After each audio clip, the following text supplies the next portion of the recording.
Good YouTube. I'm coming to y'all with that rundown since it's the start of a new month. We're gonna talk about every single team and why they've been good and why they've been bad and how the season can continue to go for them. Some guys have been injured. Some guys have been out for the rest of the season now. And some teams have still been able to win with their injuries, and some teams have been able to get a lot of losses because of their injuries. The Detroit Pistons, we're going to start with the East like always.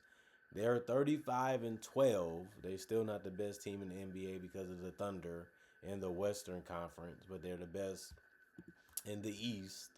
They have a 74 win percentage.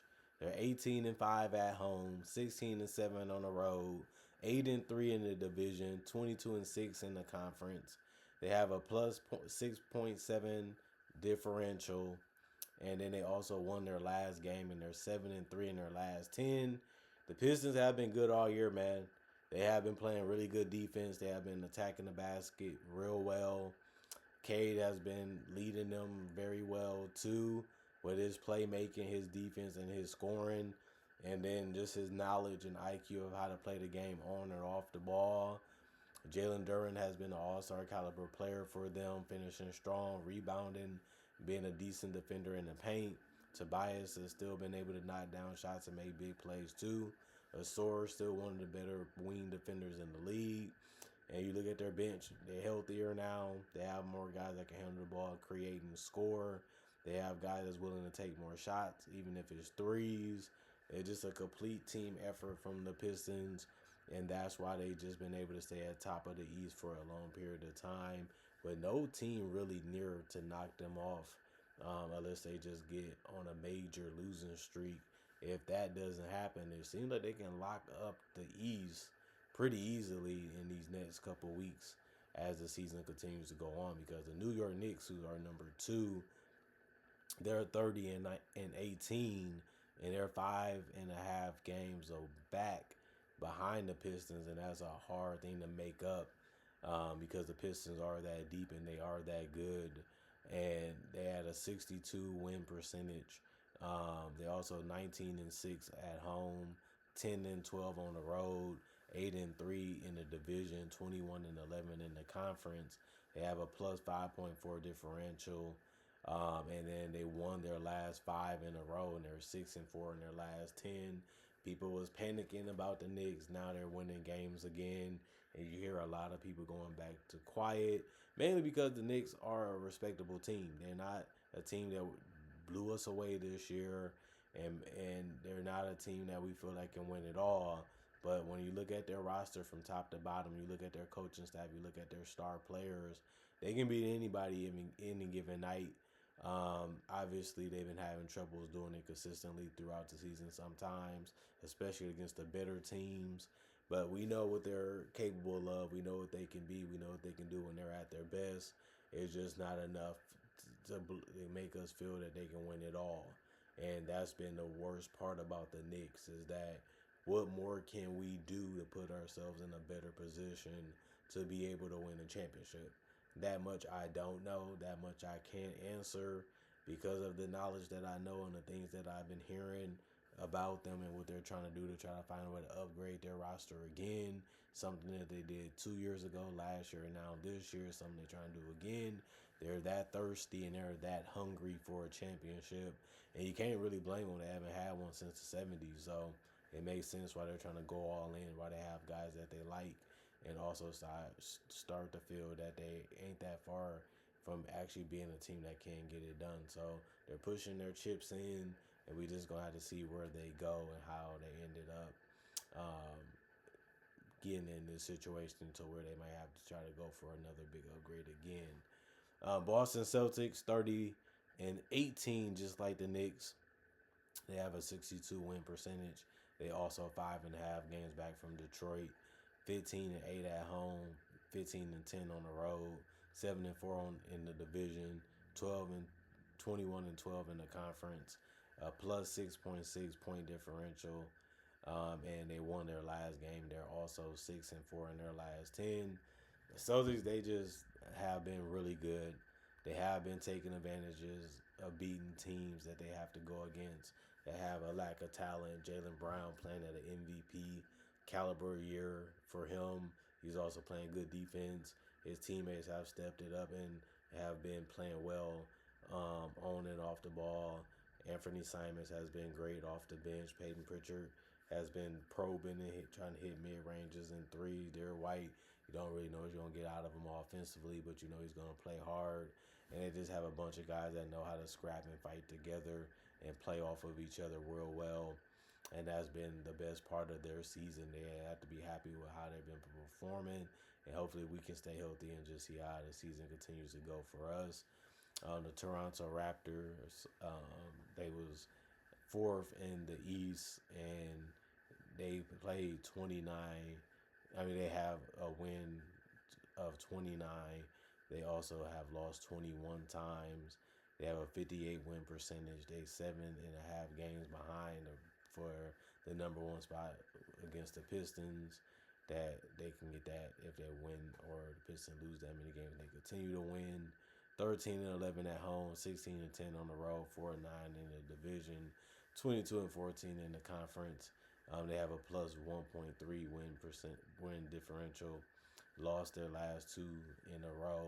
They're 5-5 in their last 10. We knew that the Raptors would come in and be a respectable team. They have a lot of good young players, a lot of guys that want to prove themselves, a lot of guys that's still hungry, a lot of guys that actually fit well and play well together. Obviously, the coach has to make it work. That's their job, and he's been able to figure out how to get that done on both ends of the court with this Raptors team. But you can't help but wonder what are they going to be as the season continues to go on, because they're not a team that we look at and say they can win it all. And you also look at them and say, how do we ever get to that point where we can win it all? See, you have to package a couple guys together, but you still have to pay them. You still have to keep them healthy. You still have to have them playing at a high level. But they have had a good season. I feel like they would be one of the better teams in the East based off their roster. And they have a lot of guys that can score, and they have a lot of guys that can drive. They have a lot of guys that can pass. They have good athleticism. They have decent shooting, and it all makes them a quality team. And that's how their season has went. And you can say the same for the next two teams. The Cleveland Cavaliers also are 29-21, 58 win percentage, 7.5 games behind. But the Cavaliers are 17-11 at home, 12-10 on the road, 7-3 in the division, 19-13 in the conference, and they have a plus 2.8 differential. And then they also have lost their last game, but they're 7-3 in their last 10. They're picking the right time to pick it up and get more wins, because the Cavaliers have been up and down this entire season. 1 minute they look really good, 1 minute they don't. 1 minute they look okay, 1 minute they look like they can be a problem defensively for teams. The next thing you know, they're a team that seems like they can't get any stops. It has really been a bad and good type of season for the Cavaliers, just letting us know that, you know, changes are going to have to be made if this team is going to try to find a way to get over the hump and be a championship team again in the Eastern Conference. We felt like they were last year. They changed some things up coming into the season this year. They just got rid of DeAndre Hunter on top of that. They got two quality bench players, and you can't really be mad at them trying to experiment and try to change things to see if they can perform at a higher level before the season is over. And that's the purpose of the regular season, to see what you have, see what works, see what doesn't work, and get a good glimpse of what you can be before you're locked into the roster going into the playoffs, which it looks like they're definitely a playoff team. If they're healthy enough, they should be able to get there, and they should be able to stay out of the play-in tournament, and that still should be a good season. But the expectation was higher than just having a good season for the Cavaliers. And the next team is the Philadelphia 76ers. They won 27 games, and they have 21 losses. They also have they have a 56 win percentage. They're 8.5 games behind the Pistons. They're 15-13 at home, 12-8 on the road, 8-5 in the division, 19-17 in the conference. They have a .9 win plus differential. They won their last three to be 5-5 in their last 10. They just been off and on. Obviously, Paul George suspension doesn't help them. They're gonna be missing him as a defender and as a scorer. But Joel Embiid and Maxey is always gonna be a tough combo to deal with, especially with Edgecombe, Kelly Oubre, and those guys surrounded by him in a decent supporting cast, like Barlow and Quentin Grimes and things of that nature off the bench. And they're going to be a tough team to cover. They're going to be a tough team to defend, and they're going to be giving teams problems as long as they have those guys available. And even if they don't, other guys have shown the ability, like Jared McCain, especially lately, that they can step up and make big plays and big shots. And that's all you really have to do to win games in the NBA. And guys are still showing you that they want to play at a high level. They still haven't gave up on their season, and they still feel like they can beat anybody that you put in front of them, especially if they're healthy, which they should feel that way because they have a lot of talent, and they have the inside-outside game, and they have the outside-inside game, and that's mainly what you need to be able to perform at a high level against any team. And then the Orlando Magic, they find themselves in the play-in tournament right now. They're 25 and 22. They have a 53 win percentage. They also have 10 games behind to go to catch the Pistons. They're 14 and 8 at home, 10 and 12 on the road. 6-5 in the division, 17 and 17 in the conference. They have a 0-0 in differential. They won their last two, making them 5-5 in their last 10. Jalen Suggs is back. Franz is back out. Paulo has been picking it up a little bit. And then Wendell has been a decent fit for their starting lineup. Anthony Black has been playing better. Also, their bench has been a little bit better too lately. They have a good roster. They have a good coach. They're trying to defend as well as they can. They're trying to produce as much offense as they can. Desmond Bane has really been that guy that's been a bucket for them, stepping up in clutch moments, driving, finishing, passing, keeping the ball moving. He has been the ideal fit for this Orlando Magic team. When they got him, they thought that he can do all these things and make them better. I know they wanted to have a better record than what they have. I know they want to be in a better position than they are right now. But, we'll see how they end the season. We'll see how things continue to go because they're starting to find their footing. But they also need Franz back to make sure they're at their best. And we'll see how they continue to play when he comes back. And we'll see if they can keep winning games until he comes back. The Miami Heat find themselves in the play-in tournament again. They're 26 and 24. Tyler Hero has missed a whole lot of time. Norman Powell missing some time right now. Andrew Wiggins has been a good finisher and has been decent from three. Jaime Jaquez has been a good scorer off the bench and playmaker and rebounder. They have had some guys that has been a little inconsistent for them too, like Jovic and guys like that. And, you do want to wonder how good can this team be and what they can really try to accomplish this season besides being a possible first round exit. Other than that, the Heat has had an okay season and they're winning games. They're still above 500. They still have another level that they can hit before the season is over. We'll see if they're able to do it. Other than that, it's going to be a long journey for them and a long ride for them. 10.5 games behind the Pistons. They're 15-9 at home, 11-15 on the road, 3-4 in the division, 13-14 in the conference. They are plus 1.3 in differential. They lost their last game and they're 5-5 in their last 10. The Chicago Bulls have had a roller coaster season.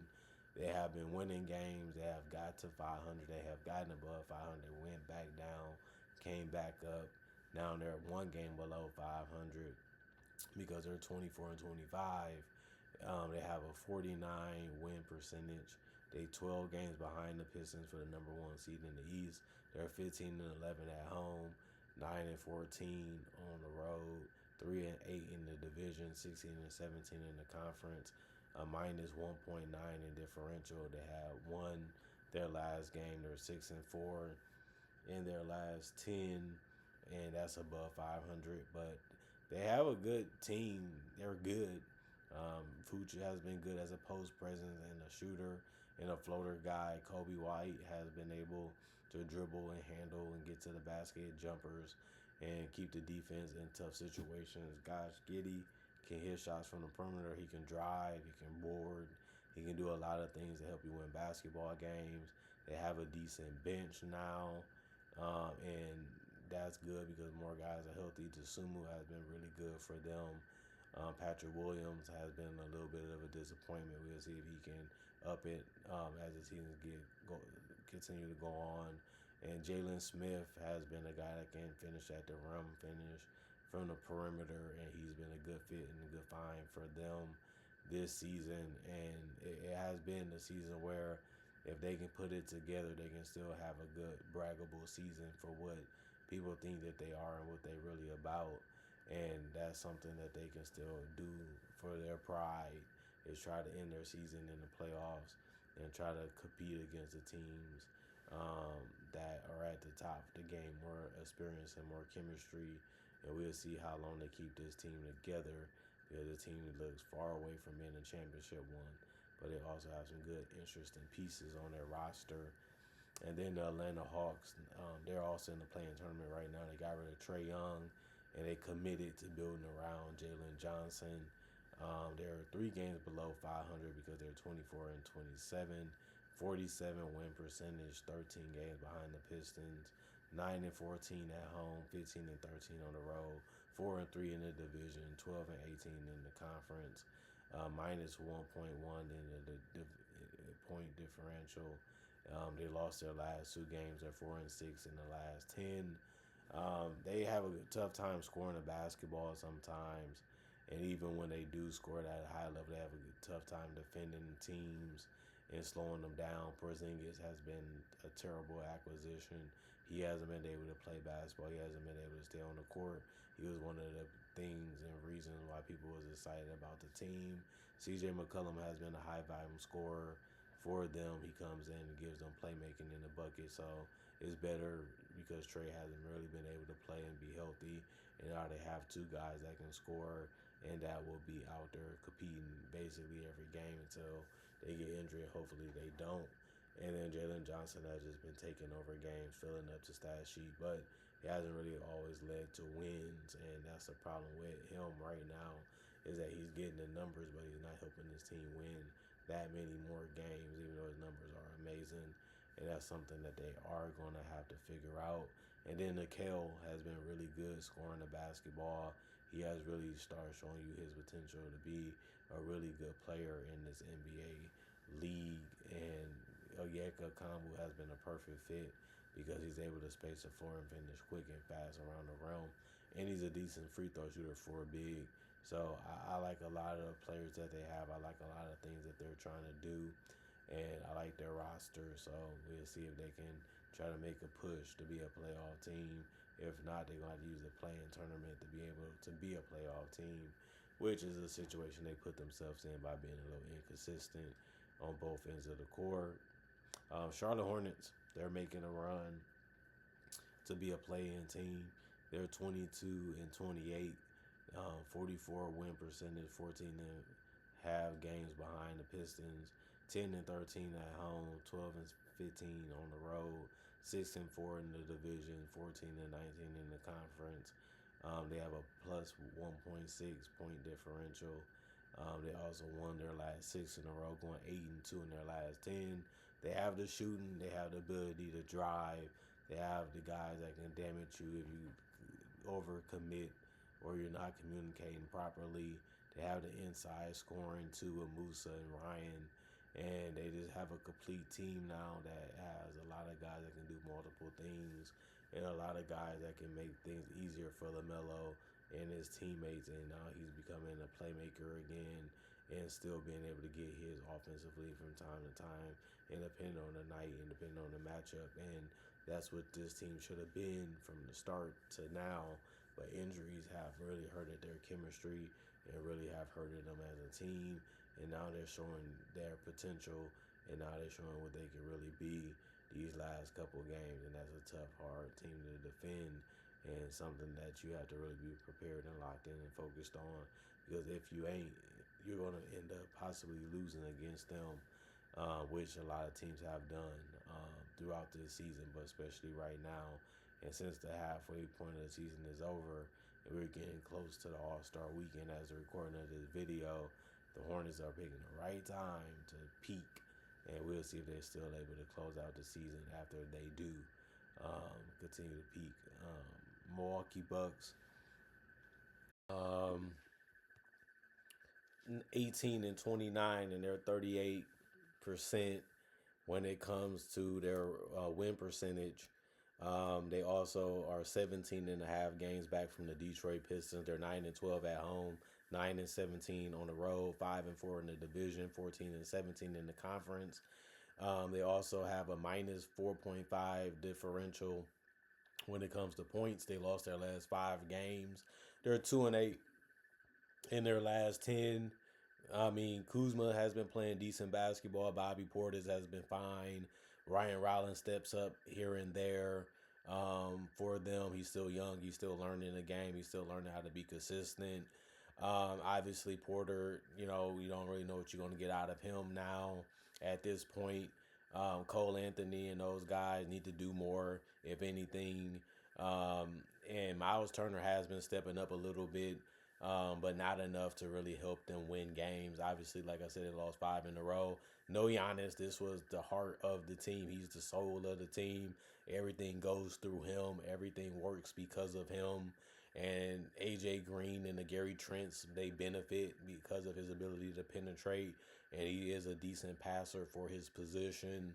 And he makes everybody's job easier because of the attention he garners from defenses. And if he's not there, everybody becomes easier to guard, easier to take care of defensively, and it just makes it harder for them to score and get good looks.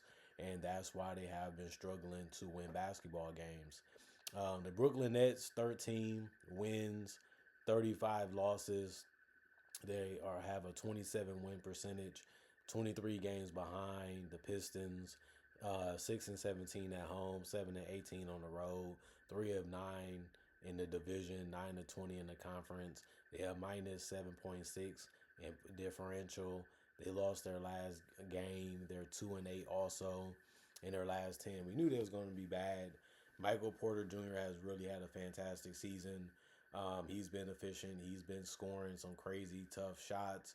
Yegor hasn't been that bad either. He's one of the top rookies in this class. He's getting a chance and the opportunity out there. That's what this whole team is about. Let's see what we have. Let's see what we're working with. Let's see what works. Let's see what doesn't work. Let's see what players are really working hard and what players really want to be good. Let's see what players fit with each other. And let's just take it game by game and just try to continue to build up our talent in the future and not worry too much about what's going wrong this season when it comes to winning losses. This team has been competitive. This team has been in games. They're doing good for what they are and what they're trying to be. And we know that we have, a good chance of increasing what we are based off the draft and then free agency. So they made a big move to get one of the better younger prospects. He's delivering. He's playing well. They still have to figure out what they're going to do with Cam Thomas. He's healthy now, and he's still showing you that he can contribute. But you know that he might not be the guy that's going to be the star or the superstar on your roster. You're fine with that. It seems is what they're saying last year in free agency, and it's probably still this season. And even if you let him go, you might get something. You never know if it's too good or too bad because he is a quality player, but he has a lot to learn and a lot to still prove in this league. And it's unfortunate that Michael Porter didn't make the All-Star team as the recording of this video. The reserves are announced and he wasn't one of them, but that doesn't take away how good he has played this entire year and how much they have focused and try to take him away defensively, and for him still to be putting up the numbers that he's putting up, so that he's a better individual player than everybody gave him credit for. And the All-Star would have been good validation of that, but unfortunately he didn't get it. The Washington Wizards, 13 wins, 35 losses. They have a 27 win percentage too. They have the 23 games behind, just like the Nets. They're 9 and 16 though at home, 4-19 on the road, 2-5 in the division, 8-19 in the conference. They had a minus 10.2 in differential. They won their last game. They also are 3-7 in their last 10. I don't really have much to say about this team. Is they just don't have enough to compete. Sarr, he's starting to show his two-way potential. He's starting to have bigger numbers and bigger games. They didn't have Trae Young play a game just yet. It looked like they're just letting him get fully healed and taking their time with him. And they also tanking because their season is already basically over because they lost so many games.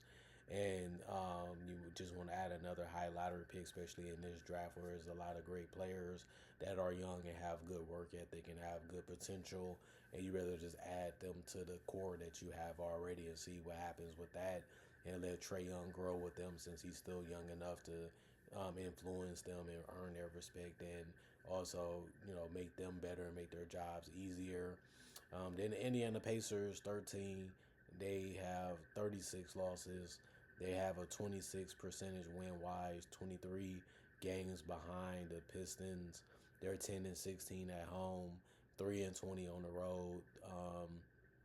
3-8 in the division, 9-24 in the conference. Have a minus 7.7 differential. Won their last two games. They're 5-5 in their last 10.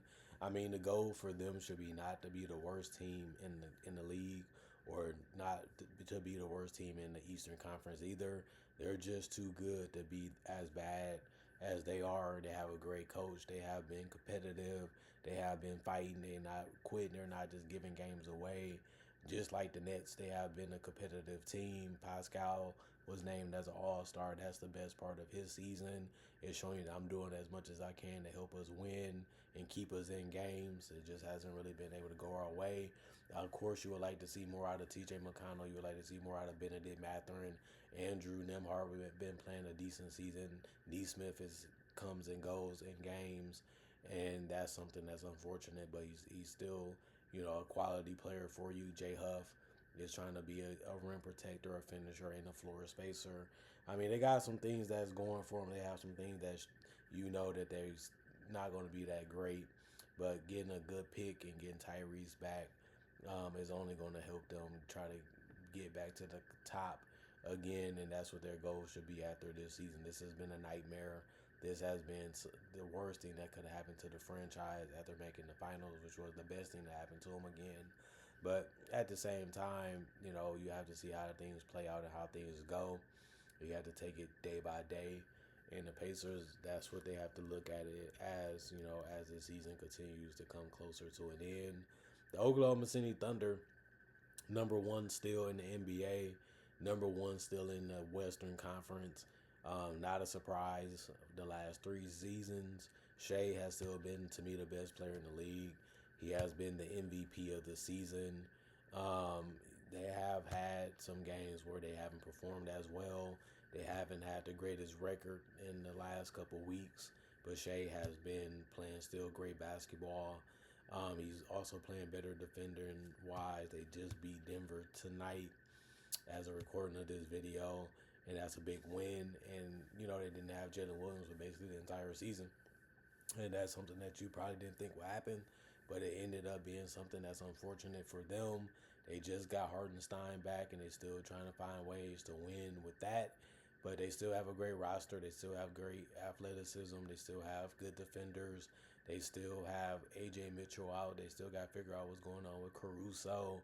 Every team is going through injuries, but they still finding ways to win at a high level and have a great, crazy record still this season. And I told you they wasn't going to win 80 games. That's looking like it's true, but, that would have been fun to see if they could have got it done. They had a great start. It's starting to crater a little bit, but they still taking the team's best punches and still having fun out there and embracing the challenge. And they still have a great record to show for it. 78 win percentage, 21-4 at home, 18-6 on the road, 8-3 in the division, 30-7 in the conference. They have a plus 12.3 in differential, a 1-game win streak. They're 6-4 in their last 10. They're still blowing out some teams and they still getting beat by others. But that's just how the season can go. The San Antonio Spurs, they have a lot of young talent, some decent shooting, a nice big that's still figuring out his game and learning from his mistakes and trying to become the best player that he can be. 33 wins, 16 losses, 67 win percentage. They're 5.5 games back from the Thunder. They're 12-6 at home, 15-10 on the road, 8-3 in the division, 19-13 in the conference. A +5 in point differential. They won their last one and they're 6-4 at home. Their defense is good. Their scoring is good. They just have to get up and play consistent, dominant basketball as much as they can. And I know they're trying. I know they want to. They just had a lot of games where they came out flat, or a lot of games where you thought that they should be winning it or should have won it, but they let it slip, or they ended up not performing as well as they needed to. And that's something that you're going to have to do if you want to be NBA champions. You have to go through the best, you have to beat the best, and you have to prove it in 4 rounds and stay healthy. And Victor has been having issue with health, and they need him to be as healthy as he can be because he's just the best anchor in the league right now. And obviously, you want that as much as you can have it. Other than that, just the entire team has just been playing great basketball, and that's why they have a great record. Nobody thought their record would be as good as it is, but at the same time, we knew that they had potential and some upside based off how they finished last year and the fact that they didn't even get a chance to really build or grow from getting De'Aaron Fox. And now they have a full year, a full training camp, have more experience in preseason and things of that nature. And they even got to the cup, and they're showing you that they're getting closer to being a team that can possibly win it all. We just have to see what they decide to do. The Denver Nuggets just got Jokic back. They was able to have a 10-6 record, I believe, without him. That's still above 500. That show you how deep they are. They still have guys like Bron and Aaron Gordon out on top of that. And even Jamal Murray missed a game or so. And they still have a 33-17 record, showing you that they're one of the most complete teams in the league, especially when they're healthy. They have one of the best benchers in the league, too. And they have one of the best players in the league, and Jokic, and a lot of people feel like he is the best player in the league. And they have a 66 win percentage. They have been 6 games behind the Thunder.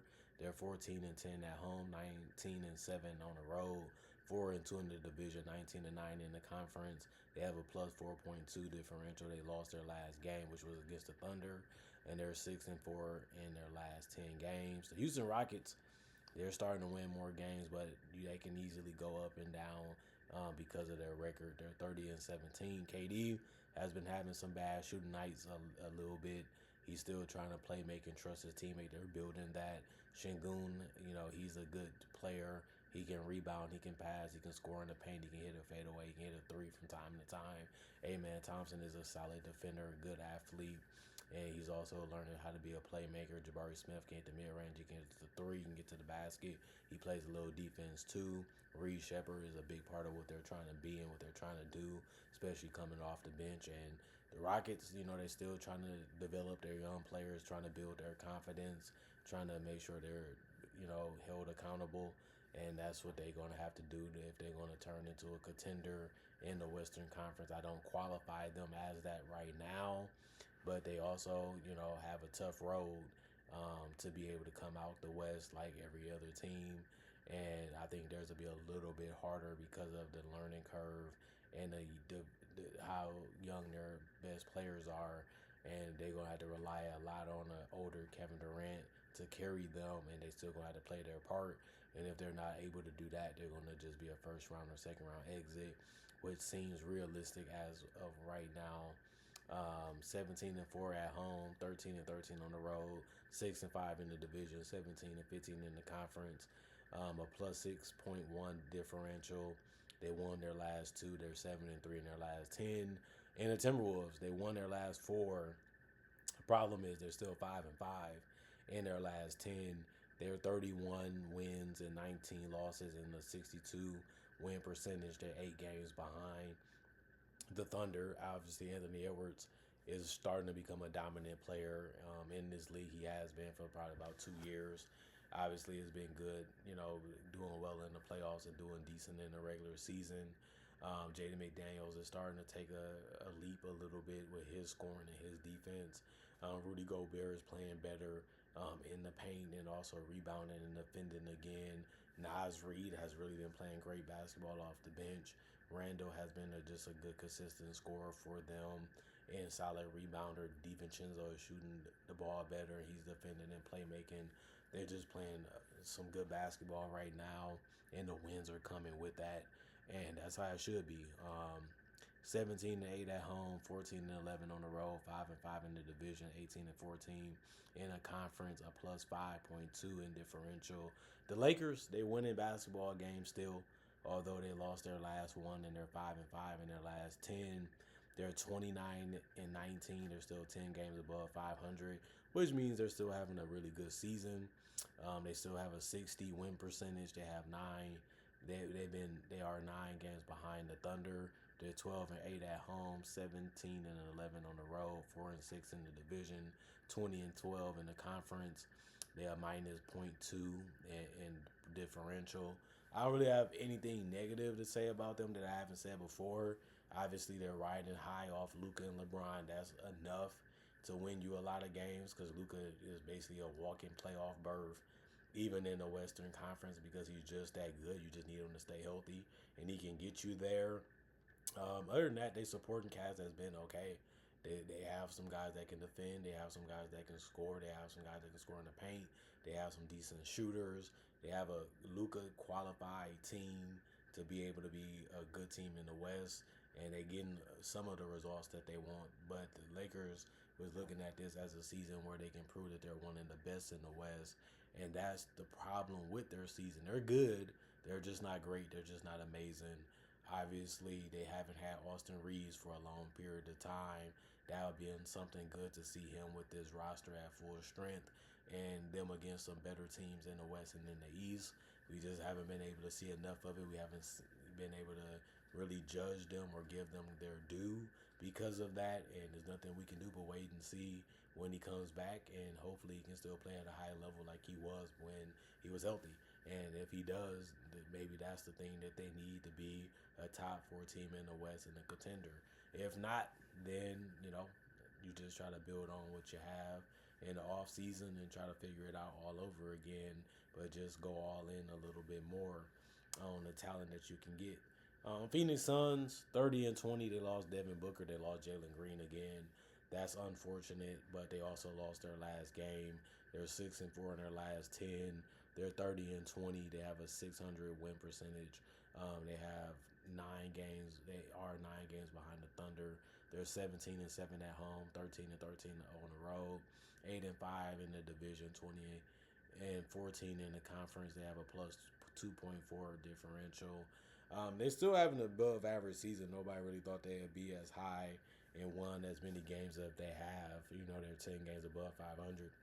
That's an overachieve for a lot of people, for them, especially the fact that they deal with some really big injuries to their key players and still find a way to still be where they're at. That's really impressive and that's really great to see.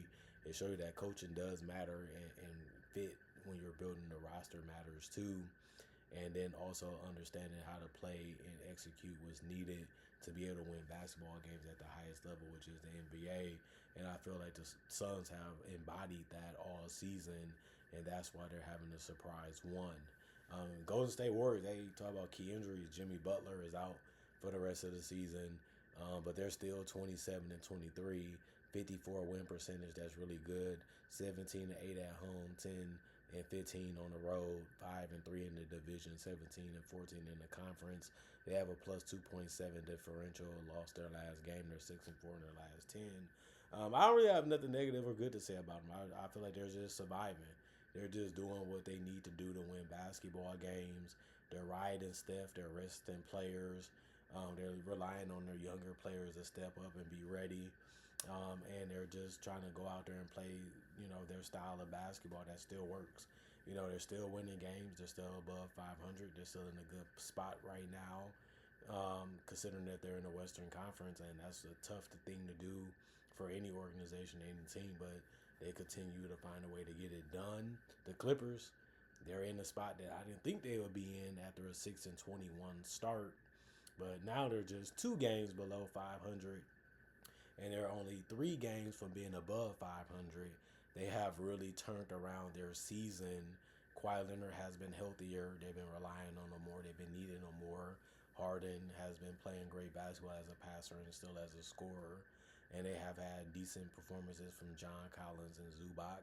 And obviously, you get a Jordan Miller game or a Kobe Sanders game or a Batum game or a Dunn game here or there that you just don't expect or you get from them because they played, good in that matchup against that particular team. And you have to just be happy that the Clippers didn't quit and fire sale their team, and they're still trying to compete at a high level. And Tyronn Lue wouldn't let them. Steve Ballmer wouldn't let them do that. And it's crazy to see them turn their season around as drastically as they have. Most people was throwing, fire on their season. They didn't. You got to believe in yourself before anybody else does, and that's one thing they was able to do. And I'm just proud to say it was good to watch, and it's good to see, and they give you a lot of hope that you can look at it as inspiration, basically, what they're doing with their season. But they still have to make the playoffs. They still have to finish it. You can't just turn your season around and not make the playoffs. That'd be a waste of time. So we'll see how they end the season. But it is a good thing to talk about and a good thing to see. 23 and 25, 47 win percentage, 15 games behind the Thunder, 13 and 9 at home, 10 and 16 on the road, 6 and 4 in the division, 13 and 5 in the conference, a plus 0.1 in differential. They won their last game. They're 8 and 2 in their last 10, and they basically been the best team since the new year. Portland, they still there. People looked at them like they're winning more games than they thought that they would be. Somebody has to win them. Injuries to Ja Morant, injuries to Anthony Davis and Walker Kesslers, and even Sabonis and Zach LaVine made a lot of these teams perform more poorly than people may have thought. But the Blazers said we'll pick up the wins and we'll have a better season because we were trying to compete to win coming into this year. We made some moves to do that, like the Drew Holiday trade and stuff like that. And he's been banged up. He's been injured. Jeremy Grant been banged up and injured. Scoot Henderson has been banged up and injured. They just have had a disastrous season when it comes to health. And they still have 23 wins and 27 losses, 46 win percentage, 16 games behind the Thunder, 13 and 12 at home, 10 and 15 on the road, 4 and 4 in the division, 18 and 14 in the conference, a minus 2.8 in differential. They lost their last 5 games, and if they would have won them, they would have been above 500. But they're 4 and 6 in their last 10. Just picked the worst time to be playing that type of basketball. They still have a chance to finish above 500 if they correct things and smooth things out a little bit offensively and defensively. Obviously, it's not easy to win basketball games in the NBA, but they get paid to do it, so they got to figure it out. They did enough to get to this point. Now they got to continue to put in the work to get back to it. A couple steps back. If you learn from it, you can take a lot more steps forward. And we'll see if that works for them mentality-wise to be able to correct their season while they still can. And then the Dallas Mavericks, AD got injured again, so he's missing time. Obviously, no Kyrie still. We don't know when he's going to play. We don't know when he's going to be back. And it's looking like their season is getting darker and bleaker. And it's looking like it might be over because it's going to be hard to win games without your best players. And you have nobody to really come in and replace him or help out Cooper. Cooper's been balling. He's been putting up numbers, but it hasn't resulted in wins. And that's the part that sucks for the Mavericks. They're 19 and 30 in their record. They also have a 38 win percentage. They're 19.5 games behind the Thunder. 14 and 14 at home, 5 and 15 on the road, 3 and 7 in the division, 11 and 21 in the conference. They have a minus 2.5 point differential, and they lost their last 4 games, and they're 5 and 5 in their last 10. The Memphis Grizzlies, Jaren Jackson missed games, and Ja missed games, and they have a lot of role players that can't create and score on their own, and they have guys that's trying their hardest to play as good as they can, but teams have just been better. Teams just have been able to attack them in so many ways, and they have been able to slow them down and stop them. But the Grizzlies are still a okay team. They still have pieces. They still have talent. they just had too many key injuries and too many guys missing that can help turn things around. And since they're not available, they just haven't been able to do it. And they just got too far behind in losses. And, they still in it, but they also getting closer to being out of it. 18 wins, 29 losses, 38 win percentage, 19 and a half games behind the Thunder, 9 and 15 at home, 8 and 13 on the road, 5 and 6 in the division, 14 and 17 in the conference, a minus 2.0 in the differential. They lost their last 6 games, so they're 2 and 8 in their last 10. The Utah Jazz, Keontae George been playing really good basketball. Ace Bailey has been playing better lately besides the last game he just played. Bryce has been putting up big numbers too as a scorer. Lauri Markkanen is back, and he's going to give them spacing and shooting. Obviously, Collier is getting to the basket and finding his teammates. They just have a lot of good guys. They just have to find a way to play together. They just have to find a way to not step on each other's toes and find ways to be effective at scoring as defenders. And that's easier said than done, especially because they're young and they have to figure those things out themselves. And the coach has to be real stern on them, so they do, because 15 games is a low amount of wins for a team that is as talented as the Jazz. Even though they have had players in and out, they still look really good on paper. But when you look at the names on paper, you see what they're capable of doing and what they should be doing. And that's the only problem with young players. You see it, you think it, you feel like you know it, and then you realize it takes some time to get the experience and the growth from them to turn the franchises around and be winning ones. Some teams have been able to do it better, like the Thunder. Some teams take a couple years to get it figured out and put the right pieces together and the right coach to go right along with them to be able to get everybody on the same page. Um, 300 win percentage, 24 games behind the Thunder, 10 and 17 at home, 5 and 18 on the road, 1 and 8 in the division, 9 and 24 in the conference, a minus 9.0 in differential. They lost their last 6, and they're 1 and 9 in their last 10. The losses is really piling up. And the Pelicans, this is a team that people probably would have thought would have won more games, but not really the case for them. Nobody's really have stepped up. It is relying on a lot of young players that don't really defend and can't really score at a dominant or efficient level. But that's how most young teams that's rebuilding start. And they just going to have to go through a lot of losing and a lot of pain and a lot of upsets all over again. They thought Zion was going to be that guy that was going to lift them out of the mediocrity. Now that he did help them get to the playoffs, but they didn't really make no noise or do much. Clearly, they're trying to change that around in the future is what they're hoping. But we'll see what they do at the trade deadline, in the draft, and in free agency, because their season is basically over. But they have a 25 win percentage. They are 26 and a half games behind the Thunder for first, 8 and 19 at home, 5 and 19 on the road, 6 and 7 in the division, 7 and 26 in the conference, a minus 6.5 in the division in differential. They lost their last game. They're 4 and 6 in their last 10. And last but not least, the Sacramento Kings. They finally get Sabonis back, then he goes back out. Russell Westbrook has been out. DeMar has been playing better. Zach has been still scoring. Keon Ellis is now gone. They got DeAndre Hunter now. They got a good rookie in Renard that can finish and shoot a three. They have some good spots where you look at it and say, man, they put a lot of effort into having a team that's losing a lot of games when they try to make their moves in the offseason, the trades that they made lately the last couple years, and they're still the worst team in the West. By them having all these veterans and all these guys that have had so much success in the league, and you put them all together and they haven't been able to win anything, and they're getting older and they on contracts where you look at it and say, what do I really want him for? What is he really going to add or bring to the team? It just makes you seem like this is how the team should be. The talent got to go somewhere. Somebody got to pay them. Somebody got to trade with them because they belong in the NBA. They're still good enough to help a team in the NBA, and they still got to get paid for their talents. And that's why teams like the Kings, the Pelicans, the Grizzlies, and the Mavericks and the Blazers exist. somebody gonna look at him and say, this guy can do a lot for me. We have to take him because he's the best option available. He's the best thing we can get. And then if you can't put enough talent around them, they end up becoming teams like this.